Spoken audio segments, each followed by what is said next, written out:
Let's talk about the marriage of Prophet Muhammad, peace be upon him, to Aisha radiyallahu anha. Now, if we want to have this conversation, we have to be fair. So let me set some foundations. In Western law, Richard II of England married Isabel of France 600 years ago when she was 7 years old. And whenever historians talk about this marriage, it's always about how amazing it was and how it brought peace between England and France. No mention of age, and the Prophet's marriage was more than double 600 years ago. In the Bible, Mary married Joseph when she was 12 and he was 90. Also in the Bible, Rebecca married Isaac when she was 3 years old. In Jewish law, according to Jacob Neusner's book, A History of Mishnaic Law of Purities, women are ready for marriage at 3 years and 1 day old. About 100 years ago in England, the age of consent was 12. Today in Japan, it's 13. Today in parts of Mexico, it's 12. You see, now that I've laid the foundations from both a secular perspective and a religious perspective, we can now be fair.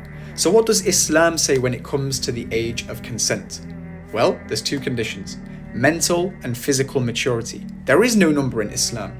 Islam looks at the time, the place, and the customs of the people.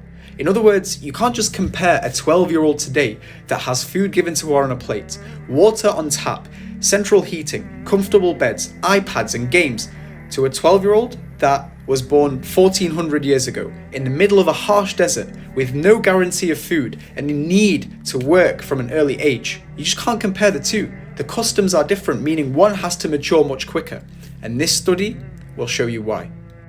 Notice how in the past, mental and physical maturity are coupled together all the way until the present moment where there is now a mismatch. Why? Because of social complexity and nutritional overload. Take a screenshot.